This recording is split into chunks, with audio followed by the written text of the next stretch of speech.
آپ دیکھیں کہ انسانوں میں سے جو انبیاء ہیں، اللہ تعالیٰ کے محبوب بندے، مقرب بندے، وہ سب سے زیادہ نماز کی فکر کیا کرتے. نبی صلی اللہ علیہ وسلم نے فرمایا کہ ان انبیاء پر جب کوئی پریشانی آتی تو وہ نماز کی طرف متوجہ ہوتے. پھر اللہ سبحانہ و تعالیٰ نے پیغمبروں کو نماز کی پابندی کا حکم بھی دیا. کچھ یاد ہے قرآن مجید کی کوئی آیت کی کسی پیغمبر کو اللہ تعالیٰ نے نماز کا حکم دیا ہو؟ نبی صلی اللہ علیہ وسلم کو فرمایا گیا وَاسْجُدْ وَاقْتَرِبْ وَاسْتَعِينُوا بِالصَّبْرِ وَالصَّلَاةِ اور وَأْمُرْ أَهْلَكَ بِالصَّلَاةِ وَاصْطَبِرْ عَلَيْهَا. یہ کس پیغمبر کو حکم دیا گیا تھا؟ نبی صلی اللہ علیہ وسلم کو. حضرت عیسیٰ علیہ السلام کو زندہ رہنے تک نماز کی وصیت کی گئی تھی. سورۃ مریم میں اللہ تعالیٰ فرماتے ہیں قال انی عبد اللہ آتانی الکتاب وجعلنی نبیا وجعلنی مبارکا اینما کنت واوصانی بالصلاة والزکاة ما دمت حیا.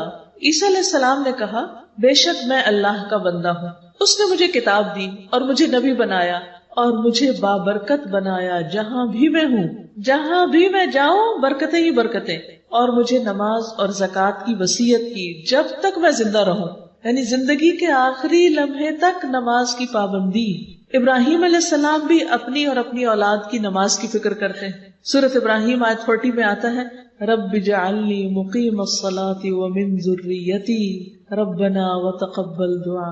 اے میرے رب مجھے نماز قائم کرنے والا بنا اور میری اولاد میں سے بھی، اے ہمارے رب اور میری دعا قبول فرما. اور بس آپ دیکھیے کہ نماز کی پابندی کی دعا کرتے ہیں، حالانکہ وہ پیغمبر ہیں پھر بھی فکر کرتے ہیں، اور صرف اپنی نہیں اپنے بچوں کی بھی فکر کرتے ہیں. ہم میں سے بہت سے لوگ خود نماز پڑھ لیتے ہیں، بچے سوئے رہتے ہیں کہتے ہیں بیچارے، ان کو نہیں اٹھاتے، ان کو نہیں جگاتے.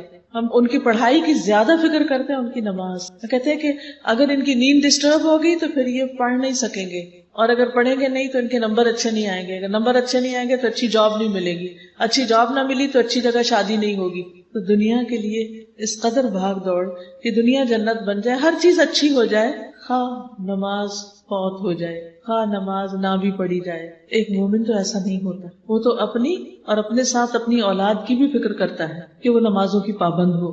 سورۃ ابراہیم 37 میں وہ کہتے ہیں ربنا انی اسکنت من ذریتی بواد غیر ذی زرع عند بیتک المحرم ربنا لیقیموا الصلاۃ فاجعل افئدة من الناس تہوی الیہم وارزقہم من الثمرات لعلہم یشکرون.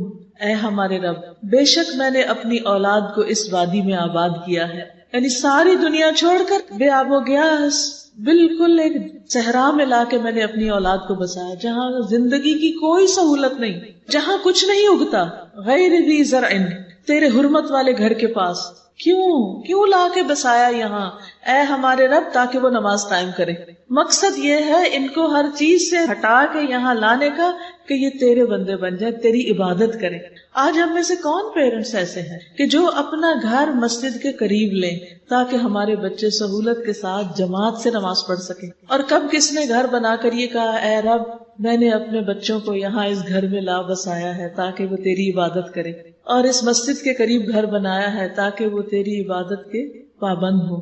اب تو ٹرینڈ یہ ہو گیا کہ لوگ مسجدوں سے دور گھر بناتے ہیں تاکہ وہ مسجد کا شور نہ ہے، وہ اذان کی آواز آتی ہے نا، نیند خراب ہو جاتی، بچے ڈسٹرب ہو جاتے ہیں. پھر جن بچوں کی ہم عیش و عشرت کا اور آرام کا اتنا خیال رکھتے ہیں، بڑے ہو کر وہ ہمارے بھی نہیں رہتے، کیونکہ ہم نے ان کو اللہ کا نہ بنایا تو اللہ تعالیٰ نے ان بچوں کو پھر اپنے ماں باپ کا بھی بننے کی توفیق نہ. تو ہم چاہے گھر بنائیں، چاہے کہیں ٹریول کریں، چاہے کوئی پلان کریں، پروگرام بنائیں، شادی بیاہ پارٹی کچھ بھی، تو اس میں نمازوں کے ٹائم کی پابندی کرتے ہوئے ہر چیز کا خیال رکھیں. پہلا سوچیں کہ نماز کس وقت ادا ہوگی. مثلا سفر پہ آپ چل رہے ہیں، نکل رہے ہیں، تو ٹائم دیکھیں کہ نماز کا وقت تو نہیں قریب، تو نماز پڑھ کے نکلیں، یا پھر بیچ میں روک لیں گاڑی اگر اپنے اختیار میں. نہیں روک سکتے تو جہاں بیٹھے وہیں پڑھیں، کیونکہ نماز تو وقت کی پابندی کے ساتھ فرض ہے، وہ تو پڑھنی ہی پڑھنی ہے. ابراہیم علیہ السلام نے اپنے بچوں کی نماز کی فکر کی تھی، لہٰذا آپ دیکھیے کہ پھر بچوں کے اندر کیسا اخلاق پیدا ہوا.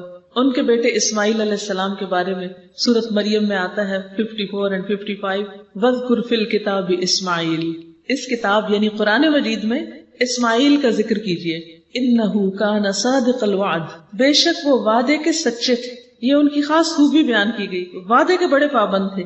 وَكَانَ رَسُولًا نَبِيًّا، اور رسول نبی تھے. وَكَانَ يَأْمُرُ أَهْلَهُ بِالصَّلَاةِ، وہ اپنے گھر والوں کو نماز کا حکم دیتے تھے، والزکاتی، اور زکوٰۃ کی ادائیگی کا حکم دیتے تھے، وکان عند ربہ مرضیا، اور وہ اپنے رب کے نزدیک ایک پسندیدہ انسان تھے۔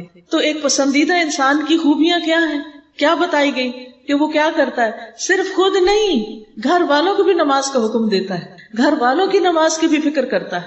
اور پھر پسندیدہ انسان کان صادق الوعد، وعدے کا سچا، جو کہا اسے کر کے دکھایا۔ پھر آپ